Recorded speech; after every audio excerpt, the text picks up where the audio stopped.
شما بخیر دوستان عزیز، ارجمند برنامه فوتبال تاجیک شما را شادباش میگوید. ما در اکادمی یوونتوس قرار داریم و اینجا برای اولین مراتب دسته استقلال در یک هیئت کامل ستاد مربیان مشق خود را برگزار میکند و خیلی که حال حاضر دیده ایستادیم هم گنادی چرفچنکو، هم یوری باتورنکو، هم دیمیتر تیاپوشکین و علیشیر توختایف و باقی مسئولینی که در ستاد مربیان استقلال هم اکنون شامل گشتند در اینجا پیکارند و آهسته آهسته میبینیم که بچه ها هم برای مشق اینجا آماده میشوند. خب ما البته فرصت داریم که همگی 15 دقیقه از روی قاعده موجوده مشق استقلال را نواربرداری کنیم و کوشش میکنیم که بعد از فرجام این مشق با کسی از ستاد مربیان البته صحبتی هم داشته باشیم و البته با خود بازیگران.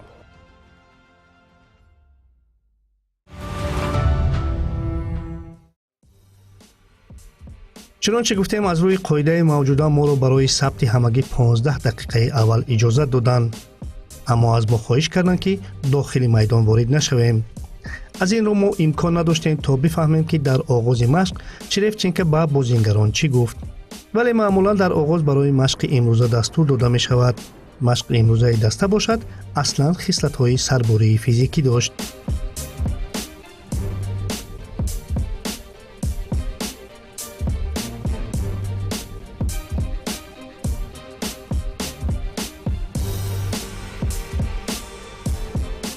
علت محض در میدان اکادمی یوونتوس مشق کردن را مربی دسته یوری باتورنکو آماده نمودن میدان خانگی دسته عنوان کرد.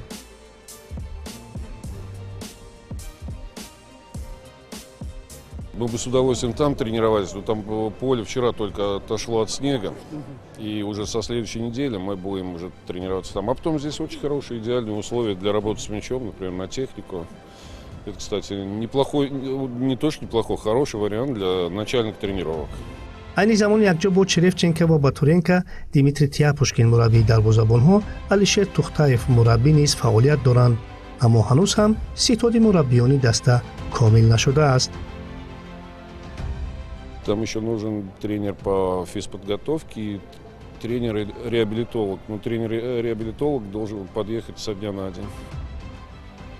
دیمیتر تیاپوشکین که در سابق نه چندان دور در دسته های سپارتاک، چسکا و دینامو به حیث بازیگر و باز هم در دسته های با نفوذ روسیه به حیث مربی فعالیت کرده است، یک روز پیش از ثبت این نوارها به دوشنبه آمده و ستاد مربیان پیوست چی که الکی امروز با دروازه‌بان‌های دسته کار را آغاز نموده است.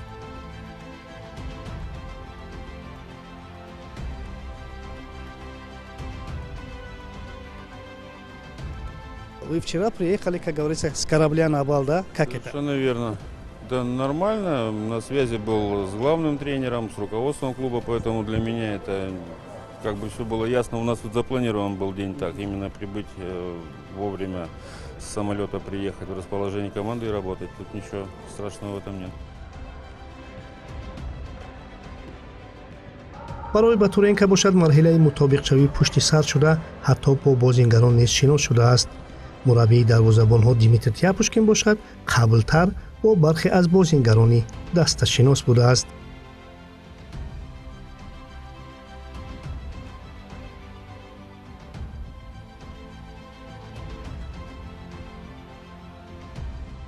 Искандера Джалилова я знаю еще с тех времен, когда он в Академии ЦСКА занимался, я там работал, поэтому я с ребятами в процессе работы познакомился. Я думаю, что это нормальный рабочий момент, и я не вижу из этого каких-то что-то нового для себя, допустим. Это нормально. Это нормальный рабочий момент, и со всеми познакомимся и будем работать дальше.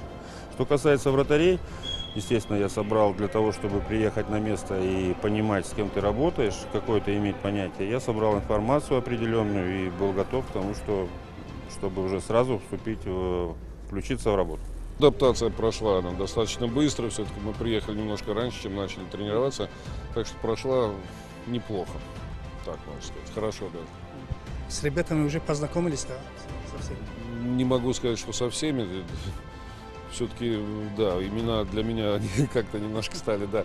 Ну, знакомимся по ходу работы, а так рабочие отношения со всеми, хорошие отношения. алишер ҷалилов ки ҳамакнун дигарбора ба Истиқлол пайваст дар собиқ бо Игор Черевченко кор карда буд ва хушнудии баргашти худ ва омадани Черевченкоро ба Истиқлол пинҳон намекунад. Я очень рад вернуться в Истиклол, потому что, как говорится, как я уехал, и уже как год я хочу вернуться обратно. Поэтому очень рад, что вернулся обратно. А насчет того, что сюда тренер приехал, я с ним в Калининграде работал еще. Поэтому очень хороший тренер, очень хорошее приобретение для нас. Поэтому будем работать, готовиться к Лиге чемпионов и чемпионату Таджикистана. Я знаю его методы, его требования, поэтому для меня нормально. Как говорится, дисциплина самое главное у нас сейчас. И все слушают его. И потихонечку, двигаемся потихонечку, да, сейчас, потому что только начали, только он всех ребят только узнает. Поэтому пока так только. Тиатушкин аз мавҷудияти ду дарвозабони ҳирфавӣ дар даста ва собиқ мураббиёне ки бо онҳо кор кардаанд қаноатманд аст.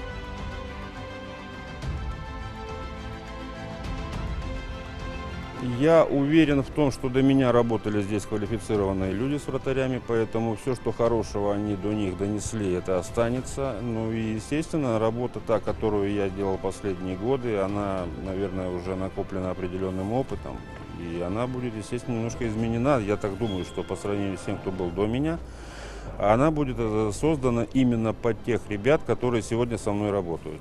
И мне нужно некоторое время для того, чтобы поближе с ними познакомиться и понимание, куда нам идти дальше, какие стороны развивать и что поддерживать.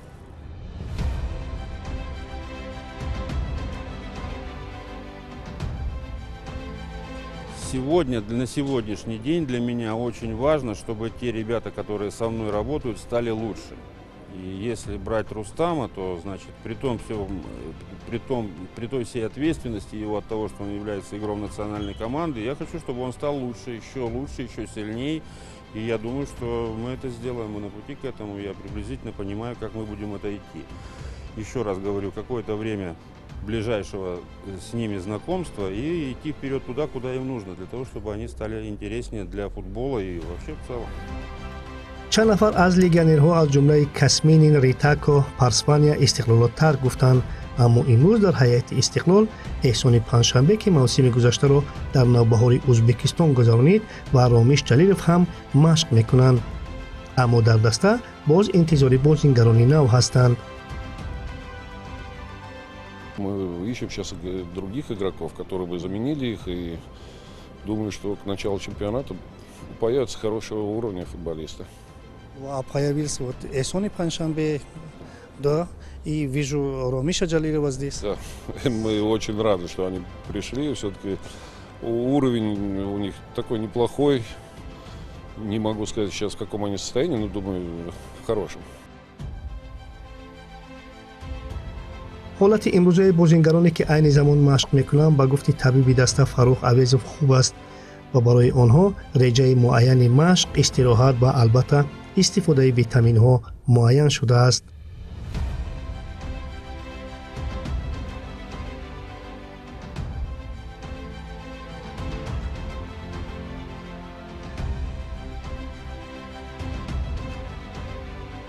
ҳолати бозингарон хеле хуб ҳаст ва онҳо ҳар рӯз ба тамрин омода ҳастанд.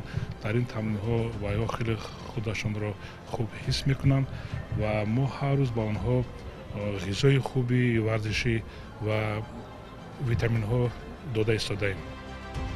чунончи маълум Истиқлол навоварии бузургеро дар ситоди мураббиён ба хотири муваффақият дар Лигаи Чемпионҳои Осиё анҷом додааст ва мутахассисони маҳаллӣ низ омадани ӯ ва боқӣ ситоди мураббиёнро фоли нек медонанд.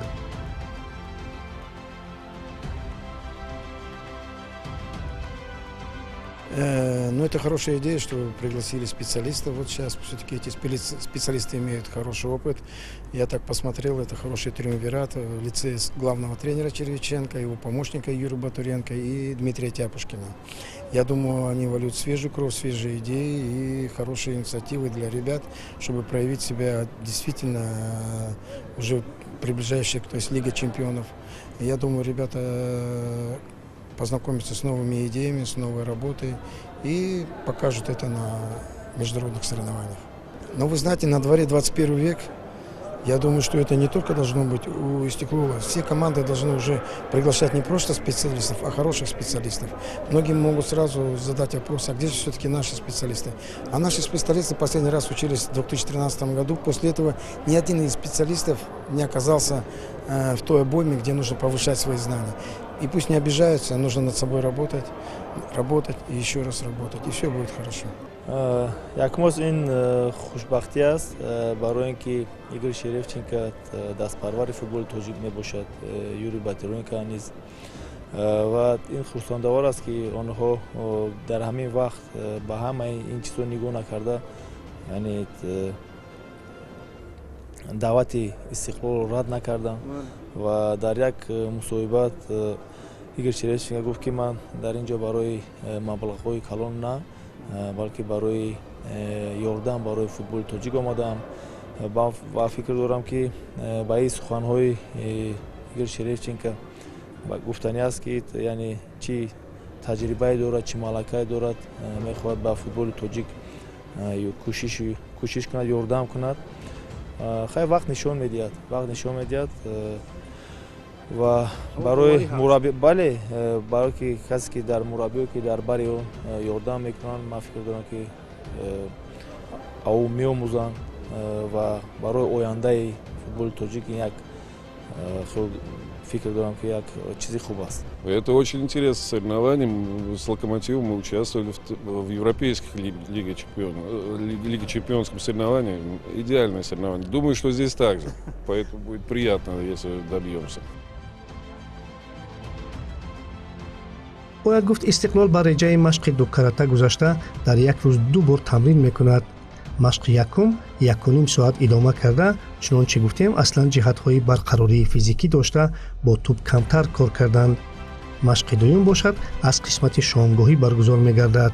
ба ҳамин тартиб ситоди мураббиёни Истиқлол барои фатҳи вазифаҳои дар пеш истодаи мавсими ҷорӣ бо тамоми масъулият корро шурӯъ кардааст. Хороший футбол нужно играть, чтобы добиться результата. Задачу поставить руководство, будем ее выполнять. Город посмотрели? Только из окна автомобиля. Но очень нравится архитектура, потому что все дома, они не как под копирку сделаны. Тут один дом, тут совсем другой, это очень интересно. И то, что я видел парки, наверняка период озеленения, это просто выглядит изумительно. А вчера вечером ехали с работы, Дубай второй, столько света, столько красоты, мне очень все понравилось.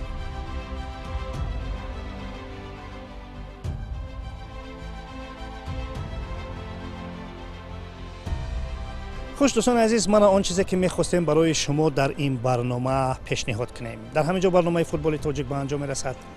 Хайр.